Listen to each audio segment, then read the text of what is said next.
సంవత్సరాలు పరిపాలన చేసిన అనుభవం ఉంది మాకని పదే పదే చెప్తారు. ఆ అనుభవాన్ని ఇప్పుడైనా తెలంగాణ రాష్ట్రంలో విద్యుత్ సరఫరాలో, విద్యుత్ ఉత్పత్తిలో సామర్థ్యాన్ని పెంచుకోవడానికి వారు ఉపయోగించుకుంటే బాగుండేది. నేను సూటిగా 3 అంశాలను ప్రస్తావించదలుచుకున్నా. మాజీ మంత్రి జగదీశ్వర్ రెడ్డి గారు ప్రభుత్వానికే సవాల్ విసిరిండ్రు. మీరు విచారణకు ఆదేశించండి, మేము సిద్ధంగా ఉన్నామని. నేను వారిని మనస్ఫూర్తిగా స్వాగతిస్తున్నా.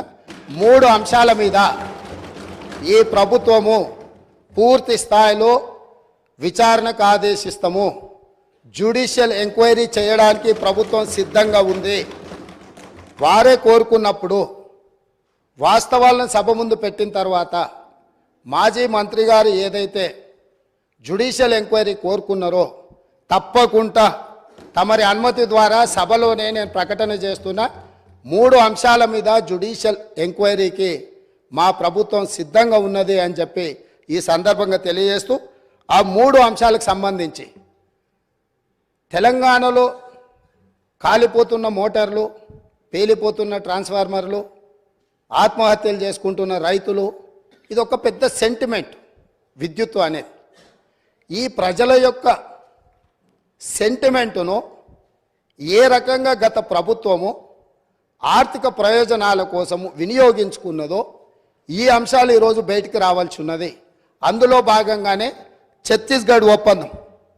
మన రాష్ట్రంలో విద్యుత్తు ఉత్పత్తి సరిపోవడం లేదు, అత్యవసరంగా మన అవసరాలు తీర్చాల్సిన అవసరం ఉన్నది.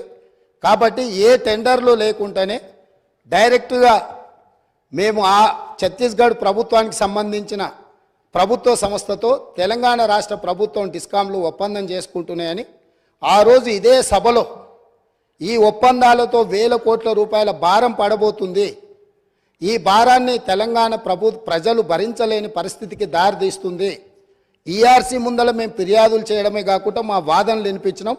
ఈ సభలో ఆనాటి ముఖ్యమంత్రి చంద్రశేఖరరావు గారికి మేము చెప్పే ప్రయత్నం చేస్తే మార్షల్స్ను పెట్టి మమ్మల్ని బయటికి గెంటేసి ఆ రోజు ఛత్తీస్గఢ్తోని తెలంగాణ రాష్ట్ర ప్రభుత్వం ఒప్పందం చేసుకుంది. దీనికి సంబంధించి విద్యుత్తు జేఏసీకి సంబంధించిన తెలంగాణ ఉద్యమంలో క్రియాశీలక పాత్ర పోషించిన ఒక జెన్కో ట్రాన్స్కో అధికారి నివేదిక ఇచ్చి ఈ ఒప్పందం వల్ల నష్టం జరుగుతుంది అన్నందుకు అతన్ని ఎక్కడనో మారుమూల ప్రాంతానికి బదిలీ చేసి కక్ష సాధింపుగా అతనికి ఉన్న హోదాను తగ్గించి ఒక చిన్న ఉద్యోగంలో నియమించారు అధ్యక్ష. వారిక్కడ సభ్యుడు కాదు కాబట్టి వారి పేరు తీసుకుంటలేను. సంస్థలో పనిచేస్తున్న ఉద్యోగి అనుభవంతో తెలంగాణ ఉద్యమంలో విద్యుత్తు జేఏసీని క్రియాశీలకంగా ముందుకు నడిపించి ఉద్యమంలో ముందున్న వ్యక్తిని తెలంగాణ రాష్ట్రం వచ్చిన ఎంబడే శిక్షించి ఎక్కడో మారుమూల ప్రాంతానికి బదిలీ చేసి ఉన్న హోదా కంటే అతనికి డిమోషన్. తెలంగాణ ఉద్యమంలో పాల్గొన్న వాళ్ళు, తెలంగాణ రాష్ట్ర సాధనలో క్రియాశీలక పాత్ర పోషించిన వాళ్ళను మనం సమర్థించే అవసరమైతే ప్రమోషన్ ఇవ్వాలి.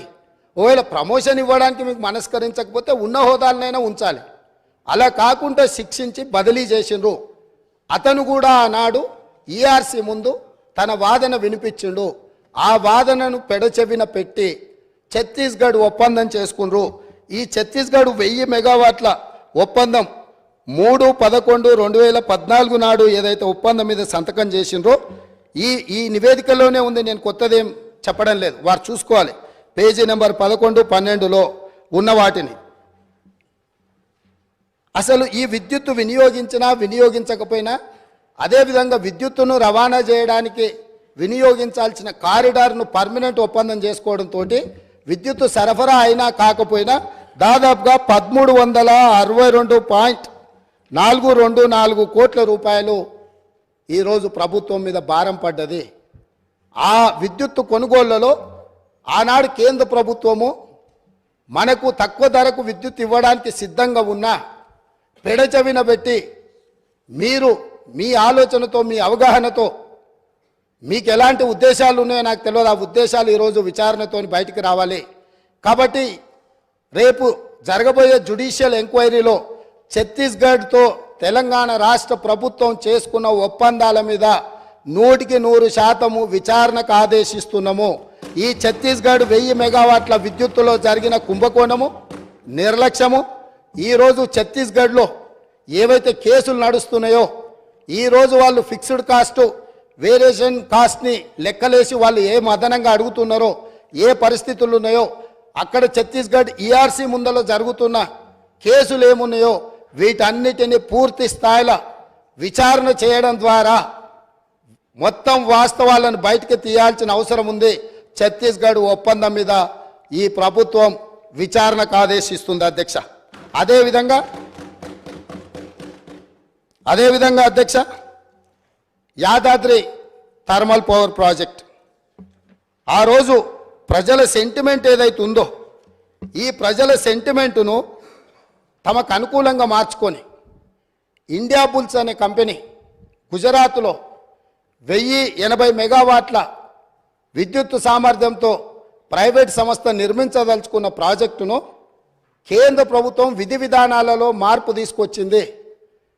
పొల్యూషన్ ఎన్విరాన్మెంట్ను రక్షించడానికి 2011-12లోనే ప్రభుత్వం విధానాలు తీసుకొచ్చి సబ్ క్రిటికల్ అనే టెక్నాలజీతో నిర్మించిన ప్రాజెక్టులను అన్నింటిని కూడా మూసేసి సూపర్ క్రిటికల్ టెక్నాలజీకి మీరు మారండి, భవిష్యత్తులో నిర్మించబోయే ప్రాజెక్టులు ఏవైతే ఉన్నాయో ఆ ప్రాజెక్టులను కూడా సూపర్ క్రిటికల్ టెక్నాలజీతో నిర్మించమని చెప్పి విస్పష్టంగా కేంద్ర ప్రభుత్వం ఆనాడు ఆదేశాలు ఇచ్చింది.